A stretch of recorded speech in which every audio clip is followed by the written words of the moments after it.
So far, we have discussed the traditional balance sheet operations of banks. However, over the past 50 years, depository banks have taken on many additional functions that, for most part, do not directly appear in financial statements. Stuff gets complicated, so this might be a little abstract, but consider the following a non-comprehensive overview of all the other things banks do. Especially after the 1980s, banks have increasingly generated profits from so-called off-balance sheet activities. Due to the exposure during the 2008 financial crisis, some trends have reverted, but overall, such activities remain an important revenue source. Generally speaking, anything that doesn't appear on the balance sheet but creates a revenue or loss for a bank is considered an off-balance sheet activity.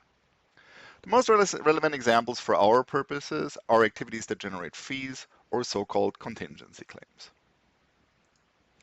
Fee activities are probably less relevant for what we're going to do, but they have been with banks for a long time. For instance, wealth management is a service which banks have offered for clients for at least 100 years. When banks are holding assets as a trustee of their clients, these assets do not appear on the bank's balance sheet itself because they technically don't own them, but fees that are raised appear in the bank's income statement. In a similar vein, banks may charge fees for certain services on, say, deposits or transactions made between other banks. More interesting for our purposes is another area that generates revenues or losses, and those are so-called contingency claims related to hedging and dealer activities. Now, this is a more complicated area and will only brush the surface. Contingency claims generally are claims that only appear on the balance sheet if a certain contingency is met. For a general firm, this could be something like a warranty claim. There are warranties in the context of credit, but for finance we typically think of derivatives like futures or options. A derivative contract generally is defined as a contract that is derived from an existing asset, for instance a bond. A warranty contract in this sense is a derivative as well, of course. Coverage of derivatives is beyond the scope of this course in detail, but it will occasionally show their head in part due to the relevance in the pretext of the 2008 crisis. For the time being, let's go with a relatively simple hedging example. As you know, any bank holds a certain loan and security portfolio, and any time it adds an asset, say for instance a zero coupon bond, it exposes the bank to interest rate risk. If the interest rate on a new zero coupon bond, for instance, would increase after the bond is purchased, the bank would realize a capital loss. One way to hedge against that risk, to protect against that risk, would be to exchange the fixed rate the bank makes on the zero coupon bond against whatever the variable rate is at that point in time with some third party. The most basic contract that could handle such a transaction is a forward contract, in which you fix an interest rate today to be exchanged at some point in the future.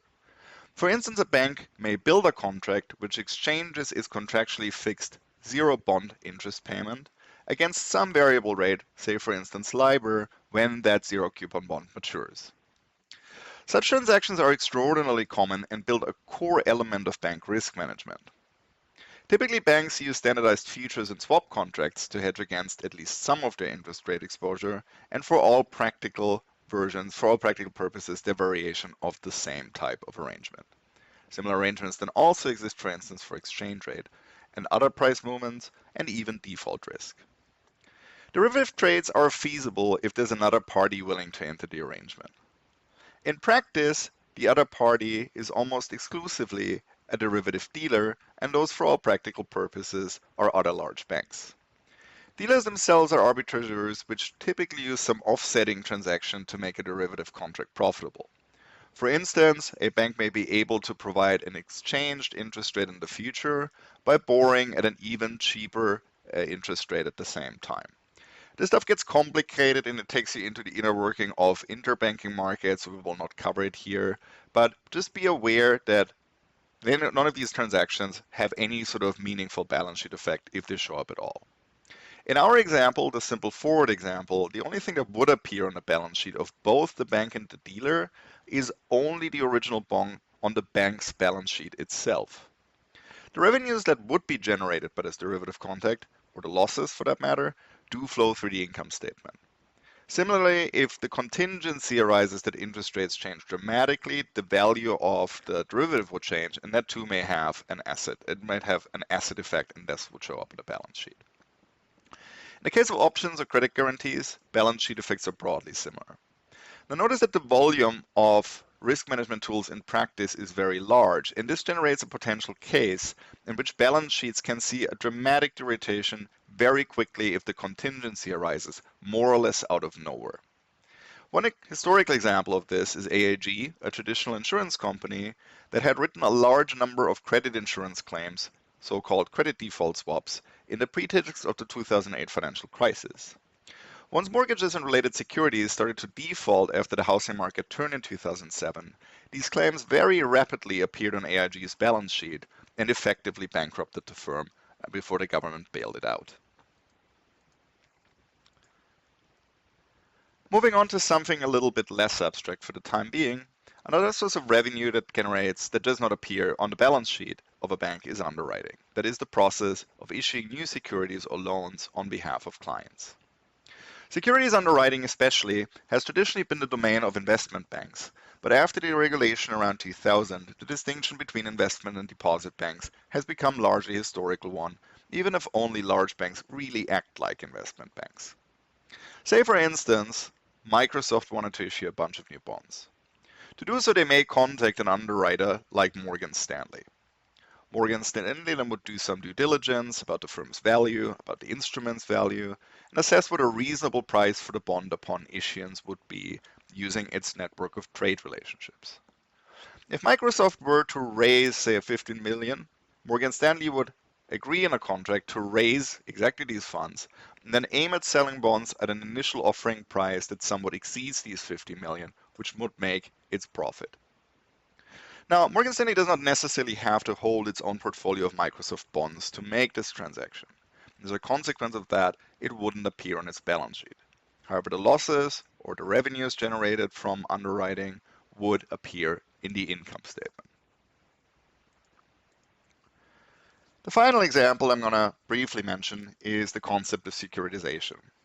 Securitization, again, is limited to only a handful of banks that typically used to be investment banks. It broadly refers to bundling up a pool of loans or some other fixed income assets, like for instance bonds, into a tradable security.